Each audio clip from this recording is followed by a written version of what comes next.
This is your Kick-Ass Life podcast, episode number 117 with guest Tara Gentile. All links and resources you hear on this podcast can be found by going to yourkickasslife.com/117. This is the Your Kick-Ass Life podcast with Andrea Owen, a no BS guide to self-help and badassery. Because ladies, let's face it, life's too short for it to not kick ass. And here's your host, the girl who serves it up straight with a side of crazy, Andrea Owen. Hey there, ass kickers. Welcome to another episode of the show. And today we have a bonus episode. Yay! I'm very excited to bring this for you. This is the first time that I've ever had 2 episodes roll out in 1 week, and it's a bonus episode.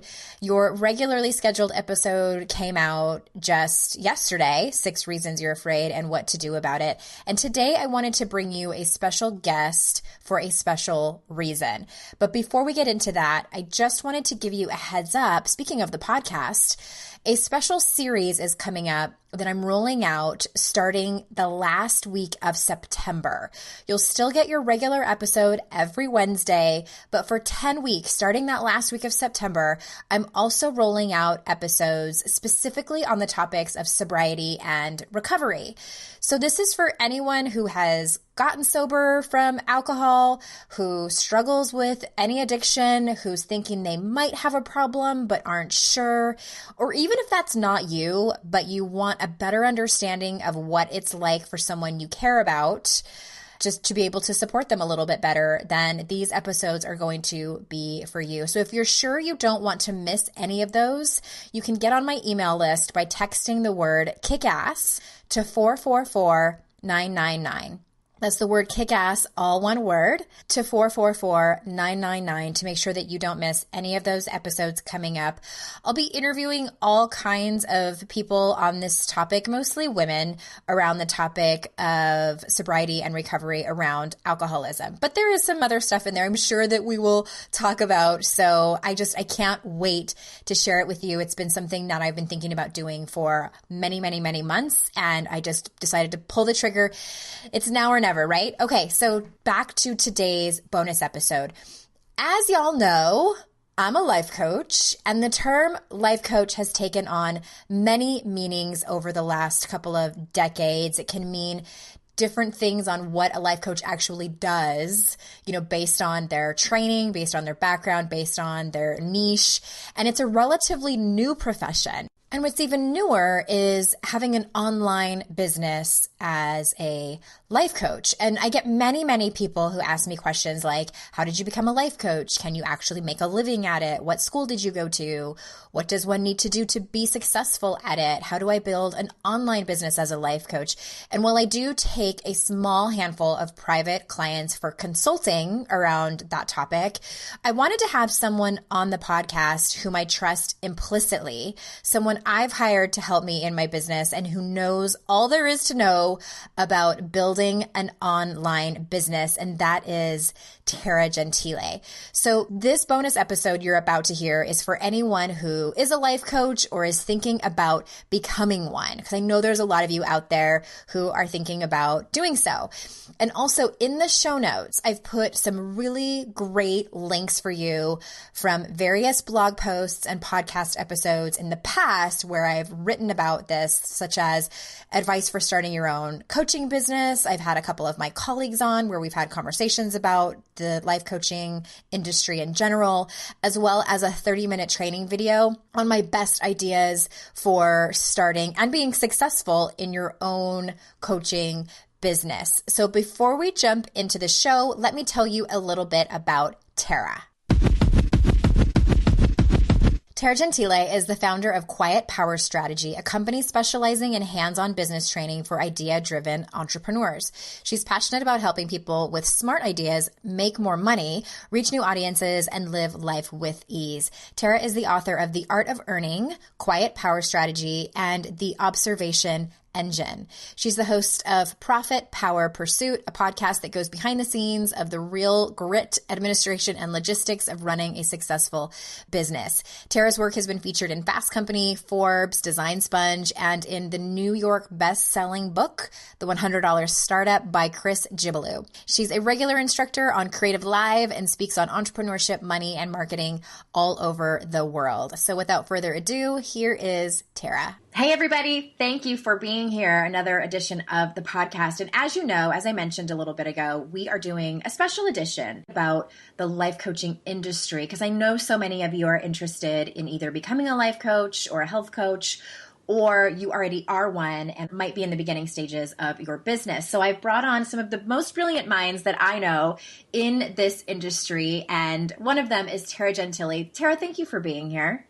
Absolutely. Thank you so much for having me. I'm excited to talk to you, and I'm excited to have these real conversations about the industry because people just don't know what to believe out there about what it's like to actually build a business and sustain a business that actually makes money and makes you happy. So let's jump in. And I want to ask you first, what do you think is the biggest mistake you see life coaches or just coaches in general doing right now in 2016?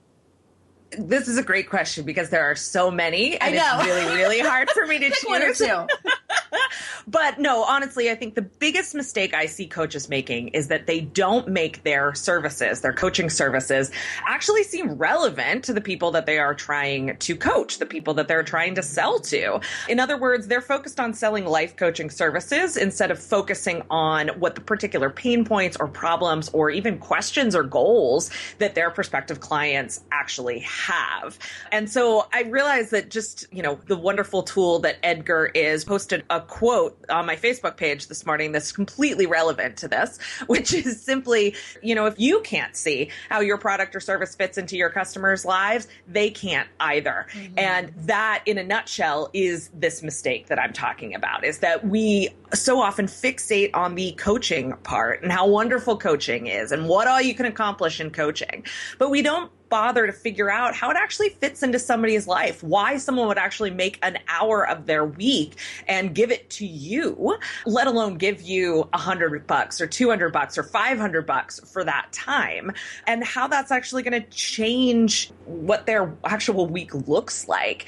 And so I think we need to spend a lot more time thinking about that. I think we need to spend a lot more time getting clear on what that actually looks like for customers. And we need to spend a lot more time making what we do as coaches or strategists or whoever more relevant to them, make it actually resonate with them. I 1,000% agree with you. And I noticed that in the beginning of my business, I think that I got lucky in that the brand that I chose and the name of my business was catchy and people liked it. Here's what I found out very quickly is that people will get on board with inspiration and even motivation. They'll, fist pump, yeah, I love that.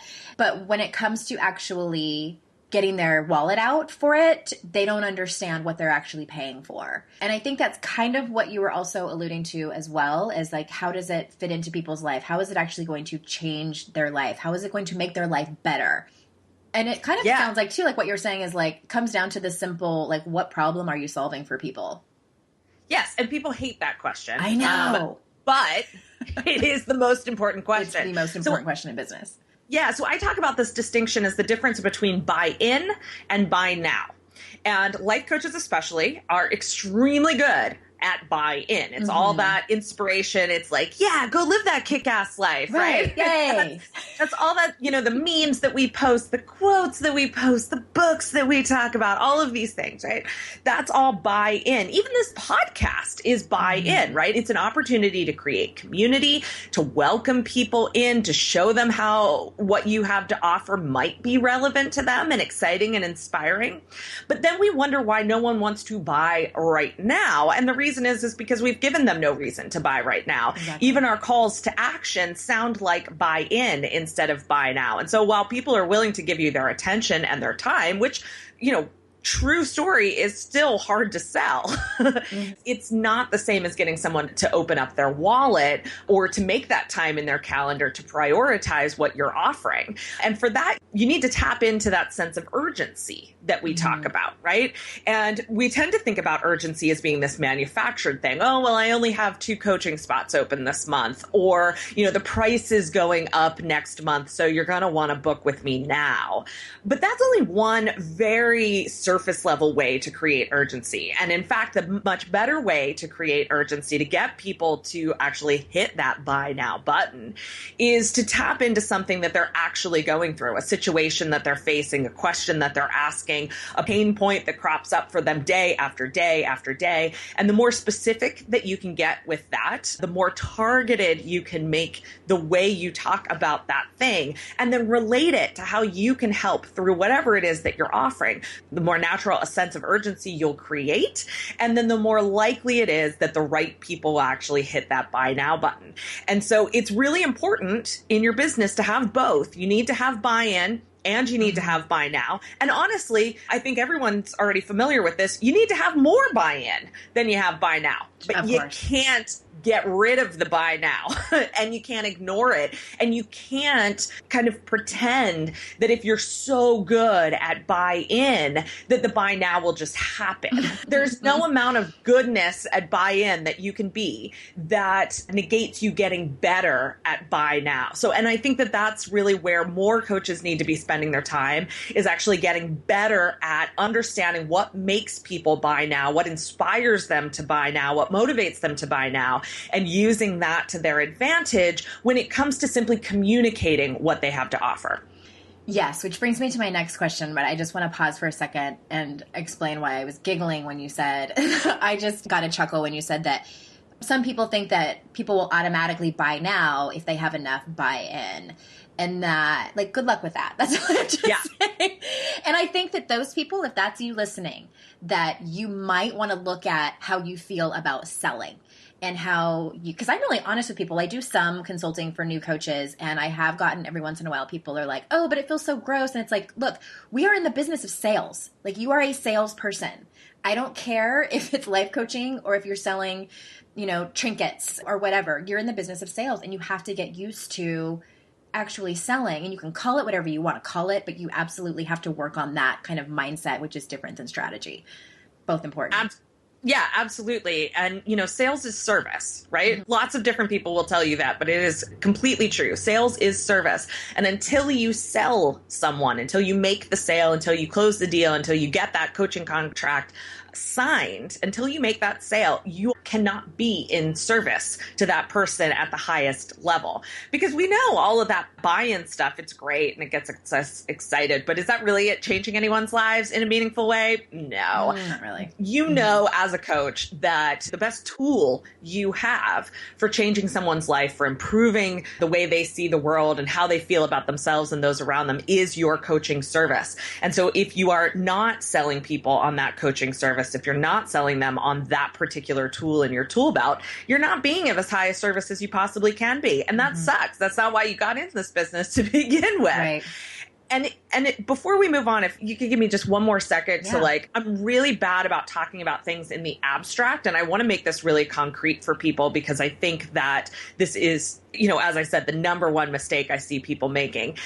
The way to kind of self-diagnose this problem, the difference, and maybe focusing more on buy-in instead of buy now, is if you get lots of people emailing you back, if you get lots of people clicking your links, if you get people, leaving comments or clicking the like button, you feel like you're getting a good amount of that, like you're getting your traction in that area. But then when you go to make an offer, you put up a sales page, maybe you've written a book, maybe you've put together a coaching program, and you put up that sales page and you ask people to click through, and they do click through to it. And then you hear crickets. You don't get the sales. Maybe you don't even get people talking back to you, or you get people talking back to you and they're like, wow, that looks awesome. That's going to be so great for the people that sign up to that. But they don't see themselves as the person who should sign up for that. That's how you know you have that problem. Mm-hmm. And that's 99% of the people listening right now. Mm-hmm. That was me probably the first 2.5 years of my business. Absolutely. And it was to remedy it. It was a lot of trial and error. It was market research, asking people what the reason was that they didn't buy so I could serve them better and fix it. And it was a lot of me getting my shit together in terms of being okay with asking for money. It's my own self-confidence and stuff like that. So for sure. Yeah. I love that. I love that you clarified that. So sort of on the same topic, I have seen that for some, selling personal development can be a challenge because many of them want to sell empowerment or becoming their most authentic self, or if you're a health coach, they want to sell holistic wellness, which I think is great for them that they know that that's what they're actually selling. But why is this a mistake for them to say those types of things, and how can they remedy it? Yeah, I talk about this as coach speak. It's that jargon that every industry has. I have that jargon too. I'm ridiculous when it comes to jargon, which is why interviews like this are so good, because then I try and get out of the jargon, or I try and explain the jargon. Anyhow, you can't sell with jargon. Nobody cares actually about being their best self. Nobody cares about empowerment. It might get them excited, but it's not going to get them to buy now. It's exactly the same thing that we've been talking about. But most importantly, we don't actually buy holistic wellness. We don't buy our authentic self. If you tried to sell me my authentic self, like, that just sounds ridiculous when you put it that way, right? Why would I pay money for that when I live my authentic? I hear you. Yeah. Or is that even a thing that you can purchase in the first place? Is that something that you can imagine seeing on a shelf with a price tag on it? Absolutely not. We don't believe that we can buy our best self. So why are we trying to sell it? We don't believe that we can buy empowerment. So why are we trying to sell it? David Ogilvy said that people don't buy drills, they buy holes. So drills, right? We go to the store to buy a drill, certainly, but why? What motivated us to go to the store? It was to hang a picture on the wall. It was to put together a bookshelf. It was to mount the new TV, the new 60-inch TV that we just got and we want to hang it on the wall, right? Those are the reasons that actually motivate us to go to the store. The drill itself is just a tool that we use to get to the end, to fill that need or to get to that end goal. And that's really what's going on here as well, is holistic wellness, becoming your best self, empowerment. These are just tools. And if you focus on selling the tool, sure, some people will buy it, but they won't pay top dollar for it. And because they won't pay top dollar for it because it doesn't have the most value associated with it. It's just this tool. It's like an inanimate object almost, and it doesn't have any meaning to them. And you're leaving this huge segment of the market who could buy from you, who would buy from you if only they understood what it was that you were actually offering them. You're leaving them with nothing, and you're leaving you with nothing as well. So that's one way to look at this. The other way to look at this and to kind of start fixing this for yourself is to realize that people don't buy what we do. They buy who they're becoming. So basically, same idea, but just a different perspective. And I think that this can be really a helpful perspective for coaches, especially.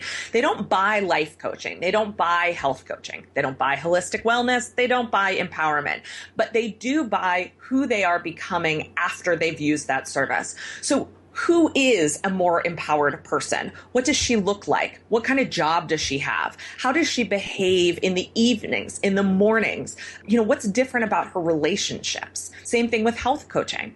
Who is the person who is holistically well? What does she eat? How much energy does she have? How do other people relate to her? That ideal, that end goal, that's what people are buying. There's this really great graphic that people might have seen, maybe not. You can probably Google the idea of this graphic if you actually want to see it.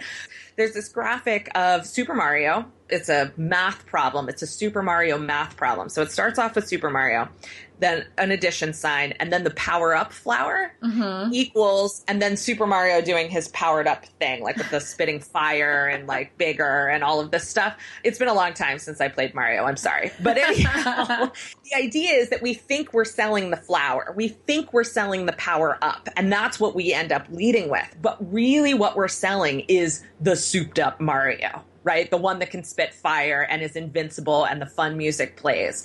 So if you actually try to sell that souped up Mario, you're going to have much, much better conversion rate. You're going to have a much easier time. Sales is going to feel more fun to you than if you try and sell that flower. And the way you sell the Super Mario, or the souped up Mario, is you describe it, and you describe him or you describe her in as much detail as possible. You describe the way she feels. You describe the way she acts. You describe her relationships. You describe the way she spends her day. And you give it as much specific detail as possible. You paint that picture as completely as possible. And in doing that, people will understand enough about what you're actually selling them that they'll want to buy. So good. And I think that everyone should hit the back button. I love everything that you said, and there were so many really great nuggets. So I would love for people to listen to that again. And it is that what you're pointing to, I think a couple of things is that I don't want people to feel overwhelmed who are listening to this, who are newer in their business, because what Tara just described might take you a couple to a few years to nail down. So it takes experience, it takes talking to a lot of people, it takes having clients who have done the work with you, who you can see who they were before and after and the journey in between, so you can describe this. And, especially if you have an online business, which a lot of you listening do, so you can really polish your copy to explain all of that to people, just like Tara was saying. And I think that what really stood out for me, and when I was thinking about the trajectory of my own business and how that's changed, and I think that a lot of people who get into this business obviously have done a lot of training, they've done a lot of work on themselves, and they are very far removed from that person that they were before. So they kind of forget to, what I like to say, like, meet people where they are. And you said that really well about describing where that person is at. Because if I only talk to people about where I am now, people would be like, that's super great for you, Andrea. Like, yeah, congratulations, But I have to tap into who I was 10 years ago, because that's the person I help. And that takes time and a lot of listening and engaging with my people and really pouring through their intake packets and questionnaires and emails that they send me, and, even their comments on social media and things like that. So I think it's important for people to pay attention to those types of things. Absolutely. I am constantly listening. Listening is like my number one first step in marketing. You can't market, you can't sell until you first listen. There's so many places I could go with this because, literally I've written a book on this. You have. Yeah, which we will link to in the show notes. Okay, great. It's called The Observation Engine. It's actually a very, very small book. You can read it in like an hour, but it's all about better understanding and better using your skills of observation and listening to be able to talk to people in a way that actually resonates and gets them to understand why your product fits into their life or why your service fits into their life. But yeah, listening is so key. And I think, yes, it's going to take you 1 or 2 years to really nail this. And at the same time, you're always going to be refining the process. I'm still refining the process, right? Mm-hmm. We're constantly surveying our audience. We're constantly surveying our customers. We're asking people, why did you buy? Why didn't you buy? We're listening to those things. It's one of the top reasons I go to conferences is to listen to my ideal customers and turn that into, a strategy and direction for my business. And at the same time, it is absolutely something you can do your very first day on the job, because it doesn't take a certain scale or quantity of responses. It can start with one person, which is what is so empowering to me about listening and observation when it comes to marketing. The way we coach clients around this is we ask them to look for their virtual focus group. And all a virtual focus group is maybe 3, 4, 5 people that you've worked with or people that who fit that exact ideal of who you're looking for. If you've actually worked with them, they're the people that you'd love to just be able to put them on the photocopier machine and make photocopies of them all day long, right? Like these are the people I want to work with, right? And so you start with those 3, 4, or 5 people and you tell their stories basically back to yourself. You think about where they were when they came to you. Think about where they were after they had left you. You think about what their goals were, what their questions were, what their problems were. You think about, what made the biggest difference for them? What part of your process? What question did you ask that made the biggest leap for them, right? And you tell that story back to yourself so that you can listen for what all those key details are. Mm-hmm. And when you do it at an individual level like that, what you're able to accomplish is personalization instead of generalization, where you can actually personalize your website, your sales page, any sales conversation that you're in, so that you're only ever talking to exactly the right person for you, as opposed to doing what we normally do, which is generalization, which is all the, holistic wellness, empowerment, live your best life, speak your truth crap. That's all generalization, and it doesn't appeal to anyone in particular. But if you can retell the stories of your best clients on your sales pages, whether you're using names or not, right? That doesn't matter. But whether you can retell those stories, that's how you speak specifically, individually to people, how you create that natural sense of urgency, and how you help them understand the way they're going to make use of what you have to offer in their life to help them reach their goals and become that souped up Mario. I can attest to that. What's interesting is it's funny how many of the things that have worked in my business, I have done completely on accident. And I'm like, this would probably be a good idea. And I do it because it feels good. And then it ends up working. There has been a few things that haven't worked. I will say that. But one of the things I did is I was promoting a group coaching program that was very similar to the work that I do one-on-one with people. It wasn't exactly, but it was very similar. So I'm like, I think I'm going to bring someone on my podcast who was one of my former clients who went through that work with me so I can ask her questions. And I didn't want it to be really infomercially. I'll link to that episode in the show notes. You can listen to it if you want. Her name was Jen, and I didn't want it to be like infomercially. Like, I wanted her to do most of the talking, and she did, and it was great. And it worked really well. I oversold the class actually. But what was sort of an unintended side effect was that I've had more people now contact me for one-on-one work with that program, because they're like, I heard that podcast you did and it sounded really interesting. And I know that it was because it was just a regular Jane, and she's not a life coach. She was just on and talked about what her struggles were before and the work we did together, and even about her objections during it, and even like the really hard and messy parts, and then, what she's working on now and today. And it ended up being a really smart thing that I did. And it was just, it was just really, it was really authentic, Tara. That's the good. I want everyone to know I have no issue with being authentic. It's talking about being authentic. Right. Unless you're talking to other coaches. Exactly. Yeah. Let's shift gears a little bit and talk about compare and despair. So years ago, you wrote, I have so many favorite posts of yours, and of course we're going to link up to these in the show notes, but a blog post that you wrote called Dirty Little Secret. And it was really about the truth of most online business marketers. And it was by no means like throwing anybody under the bus, but it was the truth that most of them aren't making as much money as we make up that they're making by watching them online. And so can we talk about that? First, I think I want to know, like, what prompted you to write this? Like, was it something that you saw, or was it just came to you?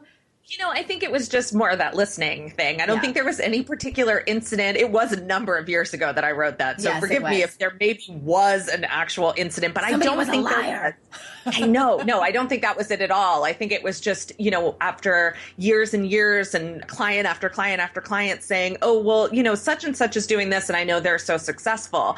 And, one of the privileges of my job is that I get to see inside a lot of the quote unquote really successful businesses that are out there. And I know how much money they're making, and I know what their list size is, and I know what's working and I know what's not working. And so one fun but also like dream shattering thing that I get to do is like, no, you don't want that person's life. You don't want that person's business. They're not doing as well as you think they're doing. Yeah. And I try not to ever like name names, but at the same time, it's like, no, I will dispel myths about, people's success, or, just even say, yeah, that person is really successful. And here, let me tell you what that actually looks like. So yes, I think the biggest problem is not people lying about how much they're making or how successful they are. I think the biggest problem is how much we're lying to ourselves, really, about how successful other people are. And that's a huge problem, because it leads to us running our businesses based on the outsides of other people's businesses instead of how their businesses actually run.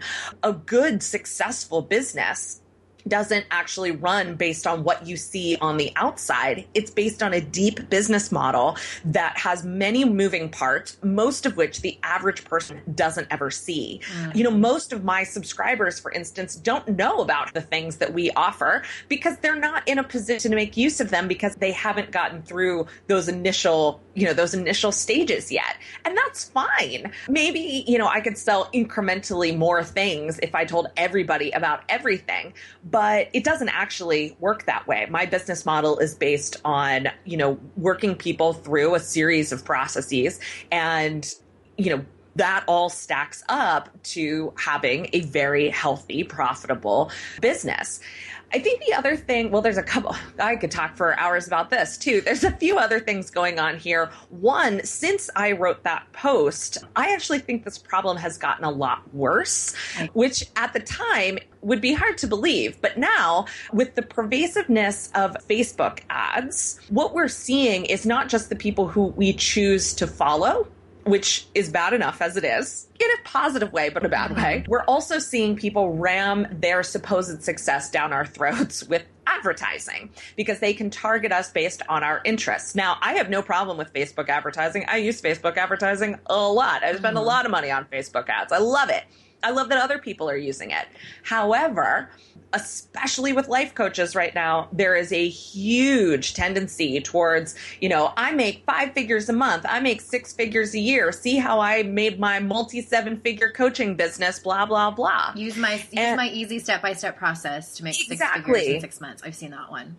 Exactly. And lots of beautiful blonde women, no offense to present company, selling this specter of living abroad and making 6 figures and, isn't it so easy and just do what I did and you can be like me too. And it's really bad. It's bad news. It's disempowering. I agree. It is. In many ways, it is also untruthful because what works for one person does not work for another person. Every way, it is untruthful, especially if you are.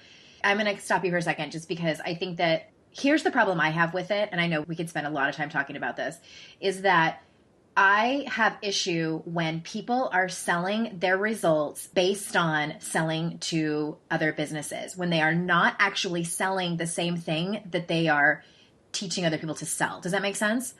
Yes. Right. Well, and so then that then leads to this myth that you can only make money selling B2B. There are business to business for anybody that doesn't know what that means. Business to business. Sorry. There are so many business to consumer businesses out there, B2C businesses that are making crap tons of money, but nobody ever realizes it because they are not selling their businesses based on how much money they make. Right. It's ridiculous. And it makes me so angry because then people come to me and all they want to do is sell business coaching. And I'm like, look, please stop selling business coaching. 1, no.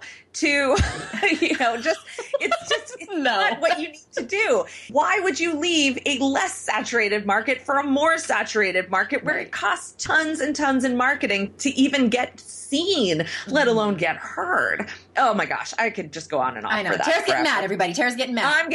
I'm on my high horse now. Often. Anyhow, there's one other piece of this that I really want to talk about though, which is this kind of mythical 6-figure number. And it's this number that we make up in our head. And I've been there, done that as, this place we want to go, this goal that we have. And I have nothing wrong with financial goals. I have nothing wrong with big financial goals. But what I want everyone to understand is what a 6-figure business actually means. So let's say you're running a $50,000 a year business. With a $50,000 a year business, you're probably doing mostly one-to-one coaching and your overhead is very, very low. Maybe you have a virtual assistant that you pay, week by week or, a retainer every month for a certain number of hours, something like that, right? So your overhead is very, very low. If you're making $50,000 a year, there's a good chance you're making at least $42,000 in profit, right? Yeah, I would agree with that. I have colleagues that those are their numbers. Exactly, right? Then you work really hard and you get to 6 figures. Well, here's the thing about 6 figures, the way a lot of people are telling you to do it. To make 6 figures, you're going to put in $50,000 in expenses. You're going to hire that big fancy launch coach and you're going to hire somebody to put your program together and you're going to hire a video editor and you're going to pay your VA 3 times as much because now you've got 3 or 4 or 5 times as many customers coming through the door, all of whom are paying you exponentially less than they were before, and all of whom have way more questions than you've ever dealt with before, right? Mm-hmm. And so your profit margin, now your profit is $50,000 instead of $42,000. Why are you working so hard? That's ridiculous. Now, that's not to say that you can't make $100,000 working in mostly one-to-one services with a very low overhead, because you absolutely can. However, it is not the predominant model that people are selling right now, and it is not what we expect to be doing when we're making six figures. I'm all for people having a six-figure coaching business that's actually based on one-to-one coaching. That's a good model.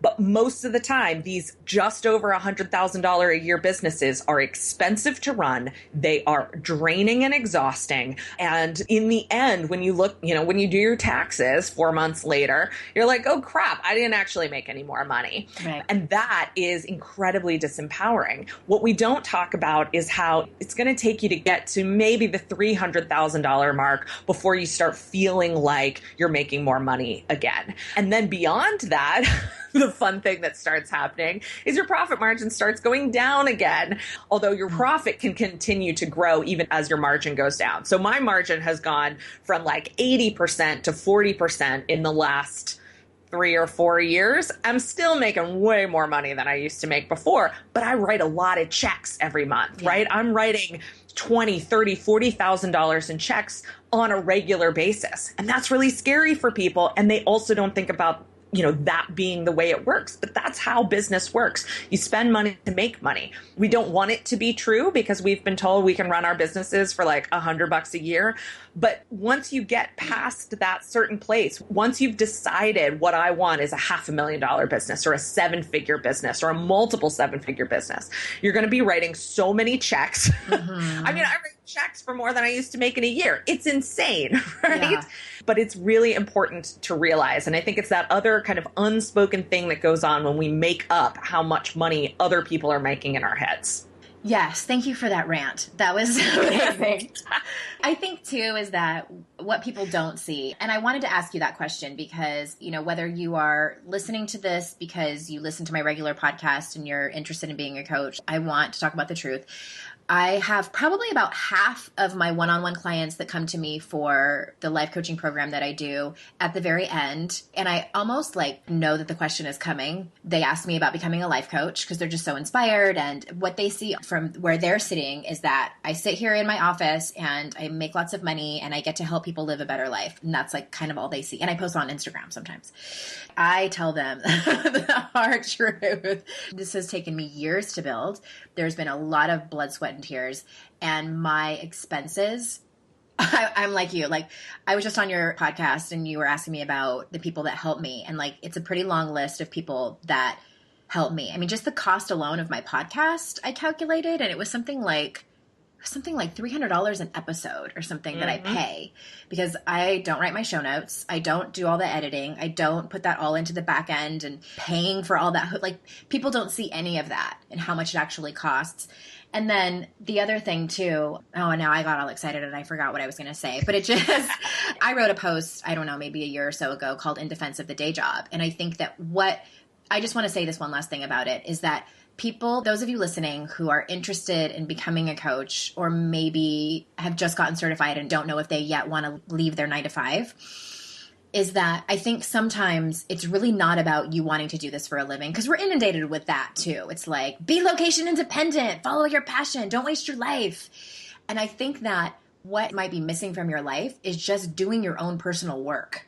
And then taking that out into the world and helping other people just in your personal life. You don't have to do it for a living. I just don't think this is for everyone, is what I'm trying to say. And I've seen so many people heartbroken buying into those promises that you mentioned. And then when they get in and they're 1.5 years, 2 years in, and they're like, I am out of money. I did not know this was going to be so hard. I didn't know, and it's just, that's why I like to talk about. And is it possible? Absolutely. It's totally possible, but it's hard. Yeah. Yeah. just to kind of back up on, like the writing big checks every month or paying $300 for an episode of your podcast, those are good expenses. And I enjoy those expenses. Like, I love my expenses, actually, because they represent people that I'm supporting in the world. And at the same time, it's not the story that we tell ourselves about these businesses. And it's also largely not the story that we expect to be living when we start these businesses, right? It's not what people see on the outside. It's not this idea that, I'm just going to get to sit in front of my computer and talk to people on the phone all day. Well, no, you're not. You'll be lucky if you get to spend 20 hours a week with client work, but probably you're going to be looking at more like 10 to 12 hours a week on client work. You need to make those 10 to 12 hours pay your bills. How are you going to do that? What does that look like? Just as a kind of a corollary to this, way back in the day, I used to work with a lot of designers and makers and, kind of craftspeople and artists.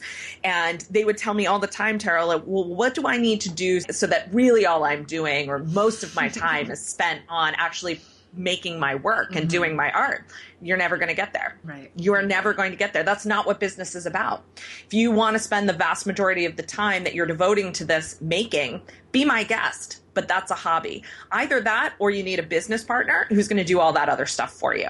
And most people don't want to go that direction either. So so to me, this conversation is all about really presenting people with the actual choices that they have, right? And I completely agree that just because you love helping people doesn't mean you should be a life coach. And also there's amazing ways to bring what you're how you're helping people and coaching skills into the work that you're already doing. It's one of the number one things that corporate managers are looking for now, or that executives are looking for when they're hiring, right? And you could be an engineer, you could be a designer in an agency, you could be a project manager, and one of the number one skills they're looking for is coaching skills. If you, as an employee, as a team member, as a team leader, have coaching skills, you are going to be an incredibly valuable member of that team. But you're still going to have to do the other work too, it doesn't have to look like an online business. So I'm glad you brought that up.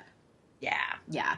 Well, our time's up, and I am so glad. I'm just really grateful for this conversation, and I'm sure so many people have walked away with so many important pieces of wisdom. So thank you so much for being here. And all of the things that we talked about are linked up in the show notes. But just for anyone who's just dying to read more of what you have, where is the first place you want to send them to find you?